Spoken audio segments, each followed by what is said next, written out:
নমস্কার, চলে এসেছি আমি আজকে আমার রান্নাঘরে একটা নতুন রেসিপি শেয়ার করব। হ্যাঁ, একটা সয়াবিনের রেসিপি। সয়াবিন কিন্তু অনেক ভিটামিনের গুণসম্পন্ন। ভিটামিন বি থাকে, আরও শরীরের মেটাবলিজম বাড়ায়।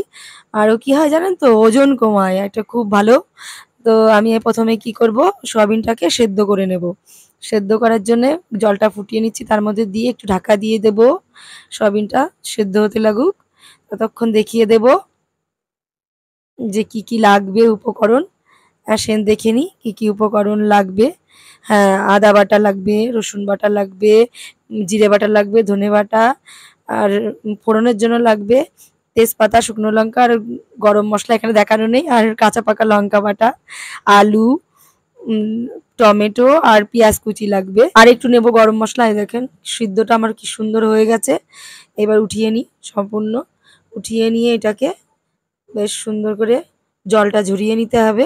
একটু যেন জল না থাকে, যেহেতু লবণ দিয়ে সিদ্ধ করা আছে। এবার মেখে নেব। দেখেছেন? সব মসলা দিয়ে সুন্দর করে মেখে ম্যারিনেট করে একটু সময়ের জন্য ঢাকা দিয়ে রেখে দেব।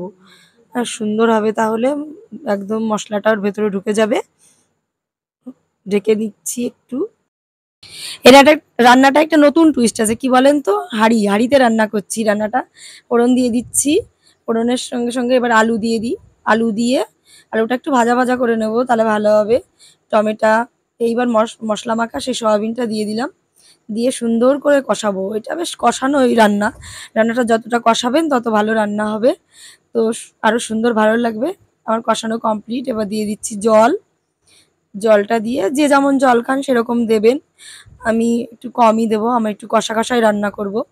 তো একটু দেখেন জলটা একটু দিয়ে একটু ঢাকা দিয়ে দিলাম। একটু সময় ১০ মিনিটের জন্য রান্না হোক। তো ১০ মিনিট পরে দেখি আমাদের রান্নাটা কেমন হয়েছে। দেখেন কি সুন্দর টগবগ করে ফুটছে। এই তো আমার রান্নাটা প্রায় কমপ্লিট।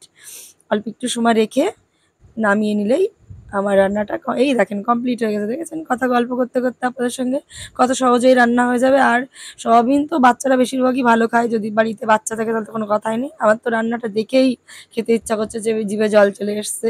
আপনারাও এই রান্নাটা করে ট্রাই করে দেখবেন। খুবই সুন্দর লাগবে। একদম মাংসর কথা ভুলেই যাবেন না। এত সুন্দর রান্না। এইভাবে যদি সয়াবিন রান্না করে খান, তাহলে যারা সয়াবিনটা পছন্দ করে না তারাও খুব সুন্দর চেটেপুটে খাবে। আর পরের থেকে আর অপছন্দের কথা ভুলে যাবে। দেখেছেন কত সুন্দর লাগছে? প্লিজ আমার রান্নাটা যদি ভালো লাগে তো কমেন্ট শেয়ার করবেন আর আমার সঙ্গে থাকবেন। সবাইকে ধন্যবাদ।